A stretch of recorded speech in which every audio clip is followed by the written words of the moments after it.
मिर्जापुर की मझवा सीट पर अब तक का सबसे बड़ा विश्लेषण। पूर्व प्रत्याशी अभिषेक त्रिपाठी से सुनिए उपचुनाव का सियासी गणित। सपा भाजपा का ओबीसी कार्ड, बसपा के ब्राह्मण कार्ड से मचा धमाल।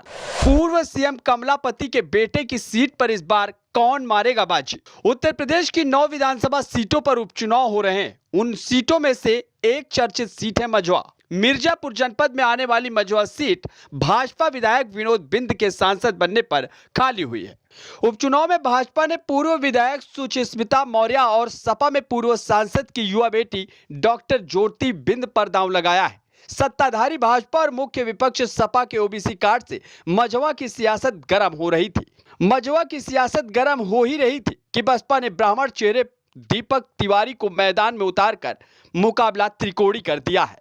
ऐसे में पूर्व मुख्यमंत्री पंडित कमलापति त्रिपाठी के बेटे लोकपति त्रिपाठी की सीट रही मझवा में इस बार क्या माहौल है, इस पर एनडीटीवी भारत के संवाददाता ने 2022 विधानसभा चुनाव में मझवा से प्रत्याशी रहे अभिषेक त्रिपाठी से खास बातचीत की, जिसमें अभिषेक त्रिपाठी ने न सिर्फ मझवा का सियासी गणित समझाया बल्कि पूरा इतिहास भी समझा दिया। कुछ बताइए। नहीं, पहले तो मैं आपको बता दूं, वहाँ पे चुनाव जो लड़ा जा रहा है, उपचुनाव वहाँ पे हो रहा है क्योंकि मौजूदा विधायक भदोही जनपद से सांसद हो गए, तो वहाँ की सीट रिक्त हुई है। तो वहाँ पे जो भी चुनाव हुआ, उपचुनाव हो रहा है, वो मौजूदा विधायक के सांसद बन जाने के बाद ही वहाँ हो रहा है। और रही बात, जैसा कि आपने पूछा कि वहाँ पे जातिगत महिला बनाम पुरुष हो रहा है, ऐसा नहीं है। वहाँ पर जो उपचुनाव है, वहाँ पे विकास के कई मुद्दे हैं, जिसको लेकर क्या कहते हैं कि वहाँ की जनता बहुत ही त्राहिमाम कर रही है।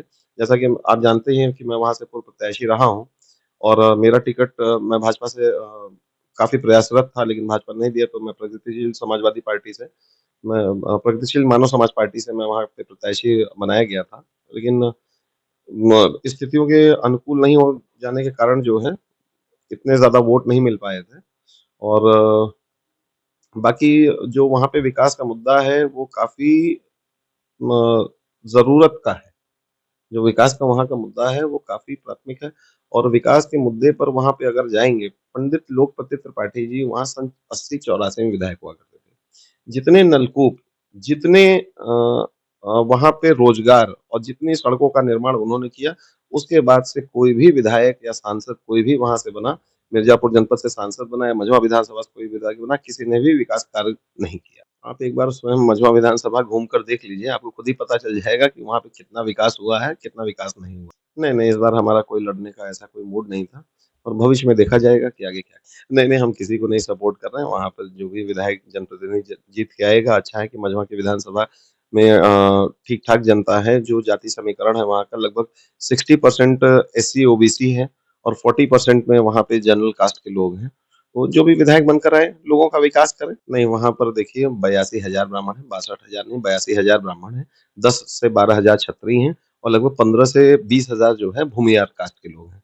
तो इनका जो समीकरण है, ये मिला के लोग लगभग 40% है और बाकी की जो अन्य बिरादरियाँ हैं, बिरादरी हैं, वो सब मिला के 60% है, जिसमें पाल, गरेड़िया, मौर्य और बिंद जो वहाँ की लीडिंग बिरादरी है और एससी कास्ट को ले लीजिए, सबको मिलाकर 60% वहाँ की कास्ट। तो सुना आपने मझवा का माहौल क्या है। 60% ओबीसी दलित और 40% अपर कास्ट वाली विधानसभा में कौन किस पर हावी है। आपको बता दें कि मझवा सीट पर पूर्व मुख्यमंत्री कमलापति त्रिपाठी के बेटे पंडित लोकपति त्रिपाठी चुनाव लड़ते थे। 2002 में रमेश बिंद उन्हें हराकर विधायक बने। आपको बता दें कि 2017 में इस बार की भाजपा प्रत्याशी सुचिस्मिता मौर्य रमेश बिंद को हराकर विधायक बने, जिसके बाद रमेश बिंद भाजपा में आ गए और 2019 में सांसद बन गए। 2022 में मझवा सीट निषाद कोटे में जाने के बाद सुचिस्मिता मौर्य का टिकट गया और विनोद बिंद एनडीए प्रत्याशी बनकर विधायक बने। इसी चुनाव में अभिषेक त्रिपाठी भी भाजपा से बगावत कर चुनावी मैदान में कूद गए थे। फिलहाल विनोद बिंद 2024 लोकसभा चुनाव में भदोही से सांसद बनने तो मझवा में चुनावी बिगुल बजा। सपा ने सबसे ज्यादा आबादी वाले बिंद समाज की ज्योति बिंद को टिकट दिया है। वहीं पूर्व विधायक सुचिस्मिता मौर्य को टिकट देकर भाजपा ने भी ओबीसी कार्ड खेला है, लेकिन ब्राह्मणों की बड़ी आबादी होने के चलते दीपक तिवारी भी टाइट फाइट लड़ रहे हैं। मजवा में कुल 3,85,000 वोटर हैं। इनमें एक रिपोर्ट के मुताबिक लगभग 72,000 बिंद, 68,000 दलित, 65,000 ब्राह्मण, 38,000 मौर्य, 28,000 मुस्लिम, 26,000 पाल और 25,000 यादव, 20,000 राजपूत, 16,000 पटेल वोटर्स हैं। यहां आबादी के मुताबिक बिंद, ब्राह्मण और दलित वोट जीत हार में सबसे बड़ी भूमिका निभाते हैं। फिलहाल इस चुनाव में कौन जातीय गणित बैठाने में सफल होता है, ये नतीजे बताएंगे। Bureau report, NDTV Bharat.